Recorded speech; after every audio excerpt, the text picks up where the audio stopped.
as we the people ready to celebrate our 250th anniversary next July. A person who's proven over a lifetime a lack of sacrifice for country and a disdain for what the founders stood for. Well, he is going to be the one to decide which Americans count more than others. Correct me if I'm wrong, but I thought the Oval Office, the president and vice president, were at least supposed to pretend like they weren't directly interfering in law enforcement operations in the United States. That book has been thrown out. We're operating under a new set of rules here, where we have political prosecutions that are directed, to please the president of the United States, where the incoming FBI, the new FBI director, who has zero serious experience in law enforcement and none at the FBI, put out coloring books that praised the Donald Trump when he was, under indictment, and then had enemies lists. He has enemies lists that John Bolten is on. So this is a totally new environment that we have, and totally new rules here. There's no serious pretense here that they're abiding by the rule of law, contrary to what Mr. Vance is saying. This is all about showmanship and retribution.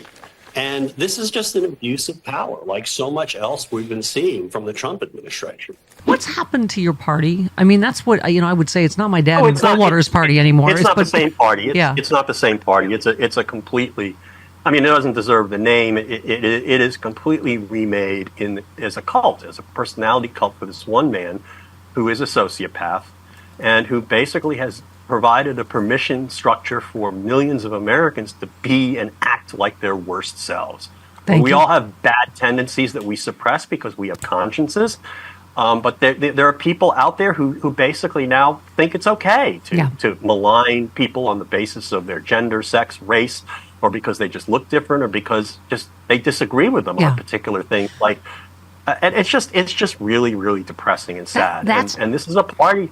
And it doesn't even, there's no ideology to it at all. Yeah. To the extent George, of ideology. I say that all the time. That's why we're soulmates. You just didn't know it yet. That he's just, you're right, it's not even partisan. He seems like he's just giving people permission to act like jerks all the time. Yeah. Say whatever they feel like saying. I mean, it's... Right. So, no, it's terrible. And go ahead. I was going to say, my other soulmate, Michael Steele, I don't mean to yell out another man's name when I'm with you, but he has told me... I'm so jealous. The scorpion and the frog story, he has told me to my face that when we get to the other side of this horrible Trumpian river, he will sting me. He will go, are you going to leave us? Are you going when we get our country back? Stay with us. Stay in the light. I think that... maybe in a little way, but I think the differences that we have and will have are tiny compared to the gulf that separates basically the decent from the indecent today. Yeah. And I actually think, I've always got, I worked for 30 years in New York at a New York law firm, and I always had good relations with people I discussed politics with. I always got along with the liberals. I always thought, they were got carried away about some stuff. And maybe I got carried away about civil rights and stuff. And I roll my eyes, but I was never, I never hated them or anything like that. I remember there was this summer associate at my law firm named Zephyr Teachout, who was basically as liberal as you can get, and she later ran for Congress, I think. Or she ran for some office, public office. She teaches law down in Fordham. And we were we were pals for a summer. And even though maybe I was so far right and she was so left that we kind of coincided in some kind of singularity. But no, we love discussing issues, and we love to basically. What's great about having a civil discussion is you can basically isolate what the differences are, what the different assumptions are, and what the factual assumptions are, and then maybe you can determine whether there are different, who's right on the facts. And so, it's. And at the end of the day, we have to be able to have that discussion for our government to operate, because our government is, our governmental, the democratic system and the rule of law are basically designed so that people can iron out differences about how the society which we run and how people are to live their lives. And hopefully we agree that mostly people should be allowed to live their lives the way they want to, unless it affects somebody else. Well, that's and why. I was going to say, first of all, I think that's why you went to get that guitar during the break, because we're going to sing Kumbaya at the end of this. But, my dad used to say in 64, the government has one hand in everybody's pockets and the other hand in everybody's business. And this is what we're running on now, is get out of our bedrooms, get out of... Absolutely right. I'm sorry, I keep cutting you off. Right. No. I was going to say... I'm going to sing Kumbaya with you. Yeah. Go ahead. No, it's exactly right. I mean, there's a total role reversal of the parties in a lot of different ways. I mean, obviously, there may be disagreements on spending, priorities, and other things like that, although the Republicans did not really acquit themselves on the fiscal discipline front when they were in office. Yeah.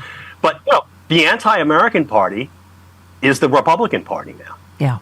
Okay. I mean, there's no question about that. They're always running down the country. They're always saying it's a disaster. They're always saying it's terrible. They're saying half of America, or more than half of America, is terrible.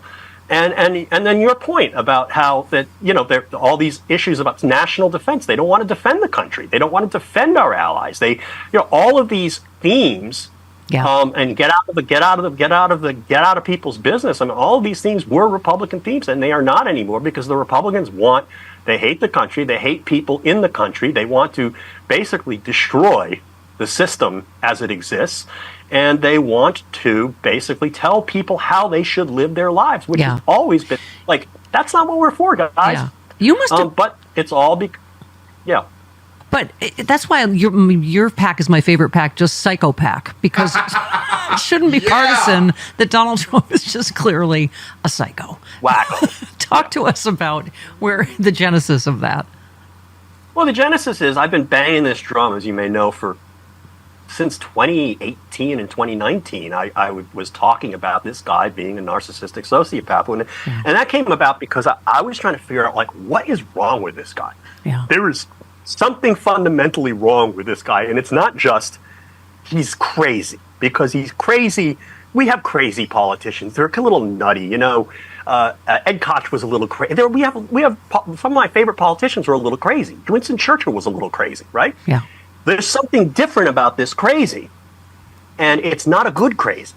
It's not something that should be mimicked. And finally, I read enough of the psychological literature that I failed to read in 2016, but I was like open to it by 2017, trying to figure this out. And I read, in particular, a Rolling Stone article by a woman who, Alexa Morris, who basically went through the diagnostic criteria for narcissistic personality disorder under the DSM, and basically was like, check. And I was like, okay, now I get it. And then I realized he's also a sociopath. So I started, I kept murmuring that to myself and talking to myself like, this guy's, I can't believe people don't see this.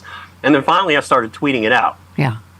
And then he attacked me, and I've been on this kick for several years. It's like, this man, and what bothers me most about it is that the mainstream media does not like to talk about it.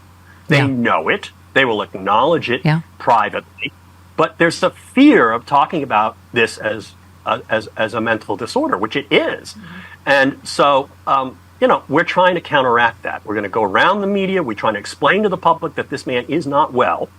And what's great about it in politics is the best messages are those that confirm what you already know deep down. Thank you. In your guts, you know he's nuts. And then the second is to explain why those personality disorders are bad for a president. I mean, it should be obvious. You don't want anybody with these personality characteristics in charge of your life in any way, shape, or form. The third is to basically get the press to start talking about it. And we're kind of making some headway there, because it's that they're more receptive to weird. You even hear people talking about narcissism in public commentary. And the fourth is basically to trigger him, so that he demonstrates these characteristics. No one's better at it than you are.